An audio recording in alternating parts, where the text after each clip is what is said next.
ఒక రైతు కొన్ని మేకల్ని కొన్ని పందుల్ని కొని పెంచేవాడు. వాటిలో ఒక బుజ్జి మేక, ఒక చిన్న పందిపిల్ల ఉండేవి. బుజ్జి మేకను వాళ్ళ అమ్మ ఎప్పుడు చక్కగా స్నానం చేయించి శుభ్రంగా ఉంచేది. పందిపిల్లేమో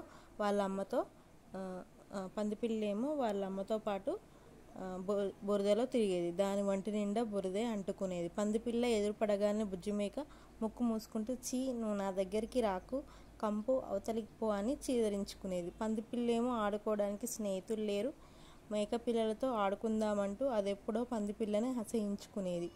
అమ్మ, నాకు స్నానం చేయించవే, ఇలా ఉంటే నాతో మేకపిల్ల ఆడుకోవట్లేదు అని తల్లితో అంది పందిపిల్ల. చూడు బంగారం, మనం మనలాగే ఉంటాం, ఇంకోలా ఉండడం మనకు కుదరదు. మన శరీరానికి చెమట పట్టే లక్షణం లేదు, అందుకే ఎప్పుడు మన ఒంటిని తడుపుకుంటూ ఉండాలి అని తల్లి వివరించి చెప్పింది. పందిపిల్లలకు ఇదంతా అర్థం చేసుకునే వయసు లేదు. కాసేపు వాళ్ళమ్మతో గునిగింది. అమ్మ దాన్ని ఎంత సముదాయించిందో.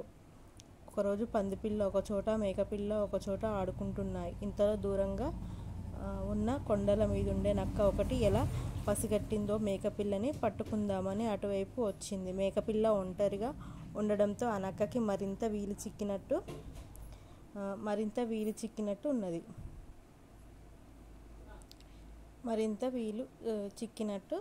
ఉన్నది. సో నక్కి వస్తున్న నక్కను చూసి పందిపిల్ల, ఏయ్ పారిపో, త్వరగా పారిపో, నక్కొస్తుంది అంటూ గట్టిగా కేకలు వేయడమే కాకుండా మేకపిల్లపైకి దూసుకుపోతున్న నక్క అడ్డు వెళ్ళింది. మేకపిల్ల తగిలాల్సిన దెబ్బ పందిపిల్లకి తగిలింది. ఈలోగా పందిపిల్ల అరుపు విన్న రైతు పరిగెత్తుకుంటూ వచ్చాడు. అతన్ని చూడగానే పారిపోయింది నక్క. పందిపిల్ల గాయానికి మందు చేసి బాగు చేశాడు రైతు.